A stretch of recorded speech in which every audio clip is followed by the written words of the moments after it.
Para nós pensarmos acerca dessa temática, como já me posicionei no início da minha fala, acredito que a igreja será arrebatada antes do período da tribulação.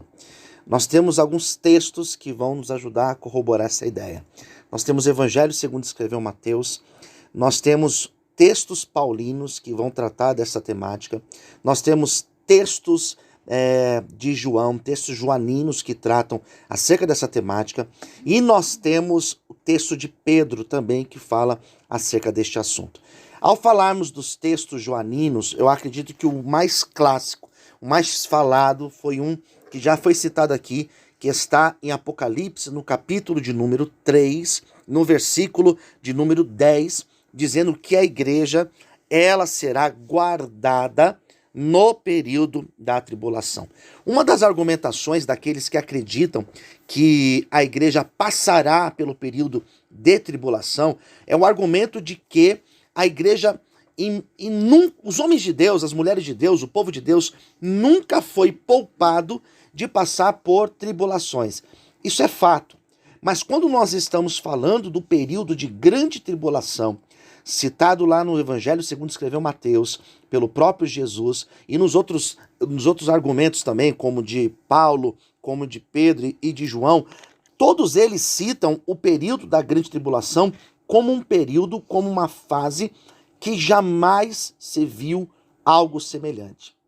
Eu discordo totalmente da argumentação do pastor Lucinho Barreto, que colocou a ideia de que os mortos que morrerão no período da tribulação serão a igreja. Na verdade, sim, serão aqueles que se converterão, aqueles que assumirem Cristo no período da tribulação. Aqueles que não aceitarem a marca da besta e serão sim martirizados. Então eu discordo totalmente da argumentação dele.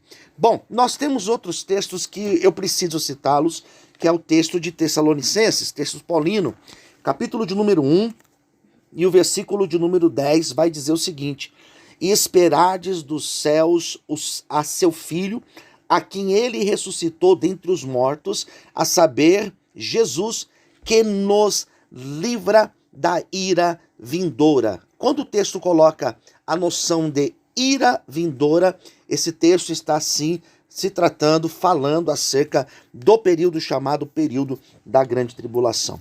Outro texto também de Paulo, que também está aqui nessa carta aos Tessalonicenses, é o capítulo de número 4 e o versículo 17, que diz: depois nós, os que ficarmos vivos, seremos arrebatados juntamente com eles nas nuvens ao encontro do Senhor nos ares. Assim estaremos para sempre com o Senhor.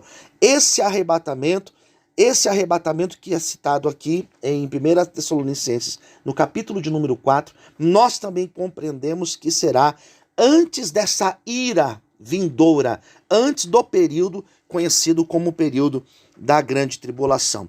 E o outro texto também é a primeira carta de Paulo aos Tessalonicenses, no capítulo de número 5, versículo 9, porque Deus não nos destinou para a ira, percebe que ele está novamente falando acerca dessa ira, mas para alcançarmos a salvação por nosso Senhor Jesus Cristo. Sendo assim, eu só citei aqui textos de Paulo e o texto de João, no Apocalipse, capítulo de número 3, eu acredito assim que a igreja será poupada do período da tribulação e esta sétima trombeta nós não passaremos por ela.